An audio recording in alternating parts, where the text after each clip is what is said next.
Hello everyone, my name is Bablu Kumar Dhakad, MSc CS final year student VMU कोटा। इसमें ये हमारा जो प्रोग्राम है ये क्विक सॉर्ट का है। और क्विक सॉर्ट से हम किस प्रकार से एरे एलिमेंट को सॉर्टिंग करेंगे, ये डिवाइड एंड कॉन्कर टेक्निक पे बेस्ड होता है। और इसमें हम एक क्लास बनाएंगे क्विक सॉर्ट की, और इसमें हम वेरिएबल लेंगे, 4 वेरिएबल लेना है हमें। एरे जो 20 एलिमेंट की इसकी साइज होगी, और एन लेफ़्ट और राइट यानी कि 4 वेरिएबल लेने हैं।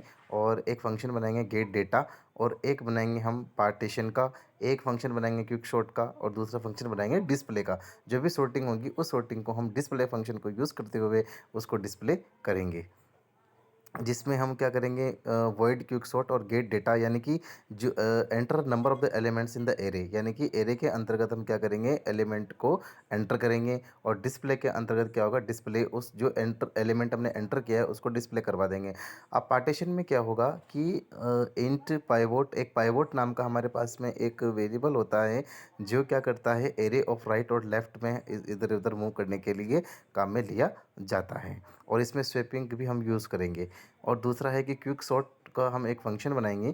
उस फंक्शन में क्या होगा कि हम कंडीशन लगाएंगे कि अगर एलिमेंट जो लेफ्ट और राइट, यानी कि राइट अगर बड़ा है तो क्या होगा, पार्टीशन कर देगा और क्विक सॉर्ट कर देगा एरे लेफ्ट PP-1। और मेन फंक्शन में हम चारों फंक्शन को कॉल करवा देंगे, QS dot gate data, QS dot quick sort. और QS क्या है, यहाँ पर एक ऑब्जेक्ट है किसका, उस क्लास का जो हमने क्लास बनाई थी क्विक सॉर्ट की, उसका QS एक हमने ऑब्जेक्ट क्रिएट किया, और उस ऑब्जेक्ट के थ्रू हम क्या कर रहे हैं, फंक्शन को कॉल करवा रहे हैं। ऐसे ही QS डॉट डिस्प्ले कॉल हो जाएगा, और हमारे पास में जो रिज़ल्ट आएगा वो बिल्कुल वैलिड फॉर्मेट में हमारे पास में सॉर्टिंग होगी। और ये सबसे अच्छी टेक्निक मानी जाती है, सबसे अच्छी क्योंकि इसकी कॉम्प्लेक्सिटी जो होती है वो बहुत ही कम होती है। Thank you so much.